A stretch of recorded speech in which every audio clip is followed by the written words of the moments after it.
Hi, my name is Richard Duquette, and I was the drummer for the Apollo 4, which earlier was known as Chuck and the Chippers. And it was great to be in that band. That's all I have to say.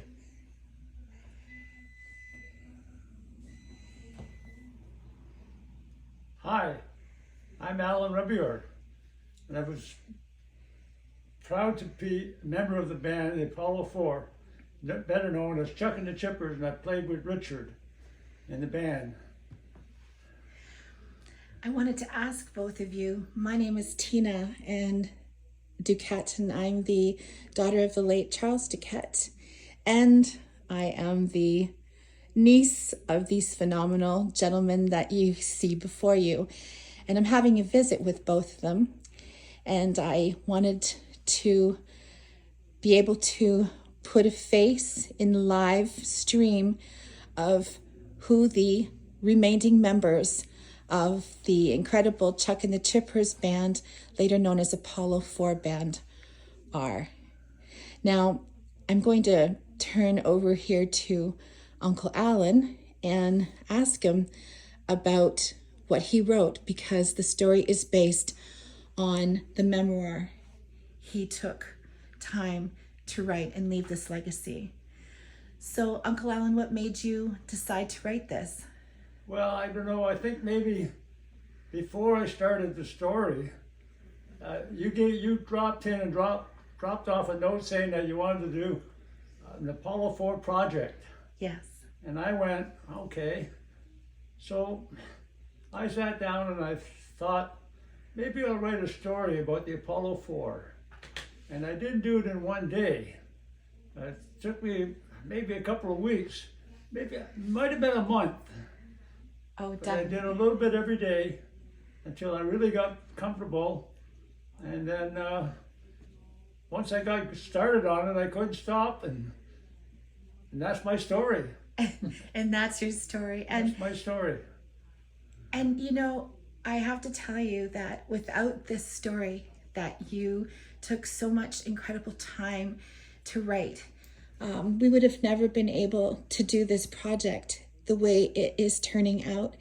And you have so many fans out here waiting to enjoy the music once again of the Chuck and the Chippers and the Apollo 4. And now they're going to have the backstory of a founding member. So I want to thank you for that, Uncle Allan, truly and truly. Now, the both of you sitting here, we're having a nice visit. I wanted to ask you, what did you feel like when you would get on stage before doing a gig? What was the feeling that you had?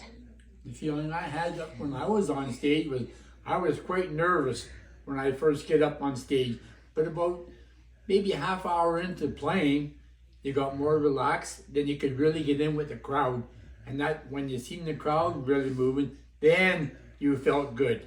That's how I felt about every time we played anyways. It was so like, even if you played after years together, Yeah. you would still get nervous I still get nervous. for each gig. It's funny, but this is the way I felt until I got when the band started really getting into it and you see the crowd move, then okay, you can really let loose. Then that's really made you feel good. But yeah, all the years, no matter how many times we played, I was always nervous at the start. Oh. Yeah. And Uncle Allan, for you were the MC. Yeah, So well, you had to always start things off, right? You think Richard was nervous? I was more nervous. You got to remember the instrumental Telstar. I always used to start off the night with that song. Most nights was starting with Telstar, and I was so nervous about screwing it up. I never really did, but Nope, you the didn't. most nervous I ever was our 25th reunion. Just before we started, because I knew I was going to play that dreadful song again, and I didn't want to screw it up. And I you was did it. nervous. I think pretty well every night we played until we got that first number over. Then we were fine. Yeah. Then you were just right into it and Yeah. then enjoy it.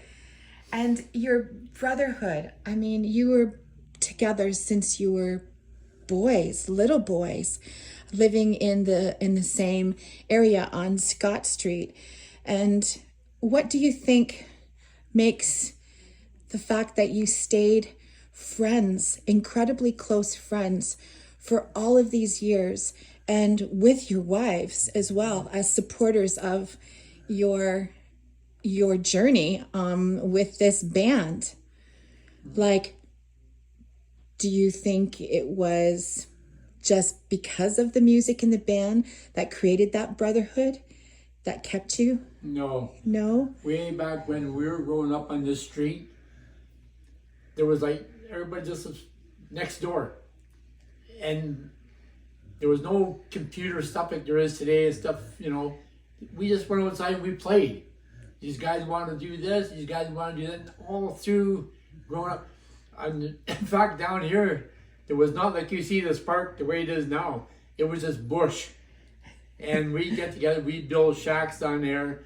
We had our own little beach made down there. Like, we did all kinds of stuff like that. And then, like I say, with Chuck, Allan, Rainey, some days, okay, let's go up the bridges. And we spent more time up the bridges than you wouldn't believe.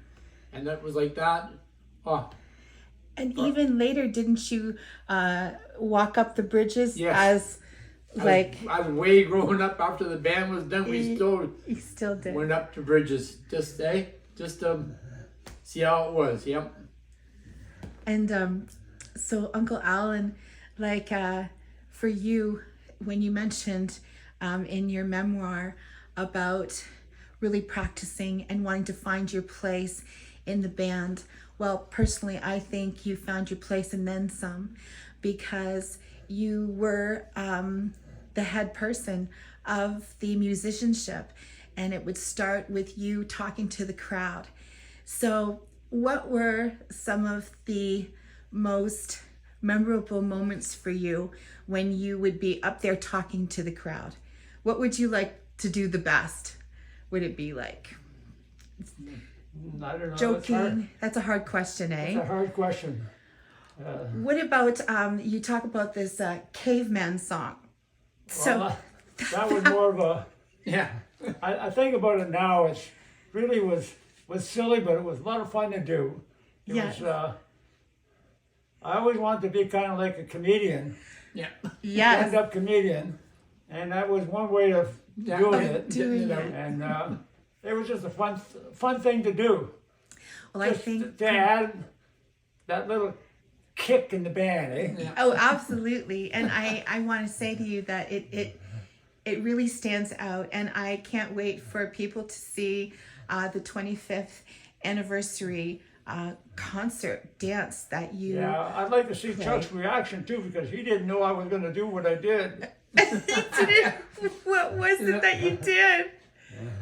Oh, no, he would, I wish that both, can you imagine if Chuck Duquette, so my dad, and Uncle Rainey would be here today also enjoying this memoir that you wrote and going down history lane, memory lane. Yep. And it's pretty special.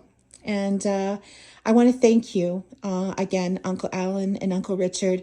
You gave the kids, myself, the wives, family members, such incredible childhood memories. It was part of our DNA to just be at parties all together, at band rehearsals all together. The thing is that it wasn't, it's funny because you took it for granted when you were kids. It was like, oh, well, that's Uncle Richard, that's Uncle Allan, that's Uncle Rainey, that's Daddy. They're in a band and they're practicing, they're rehearsing, but you didn't think more of it because it was just a part of our daily lives. But now as we are living through having lost a couple of the members of the band, and as we got older, we realized just what legends, true legends you were, you are, friendship. And the true friendship that is an actual brotherhood. So, Uncle Richard? I'd like to add something. Yes, go. We have the four of us, really, we had incredible wives to put up with the stuff that we did. You know, like they're home with the kids. They were all almost like we're partying, and they're home with the kids, and there was never nothing bad said about it. They encourage us. Put it that way. We had good women, good wives. Yes. Yeah. That was really nice to say. And for Uncle Allan and for Uncle Richard, I know that they both really are happy to invite you all to listen to this documentary that was made with the incredible story told by Uncle Allan, and then to watch our 25th anniversary. I really want to thank Tina Duquette for putting this thing together. Without her, the story might not have been told. Yep. Thank you very much, Tina. Oh, Yeah. it Thank was you, sweetheart. my honor. Oh, Yep. it was my honor. Now you're going to get me all emotional. Ah. So, on that note, we invite you to watch the rest of this project.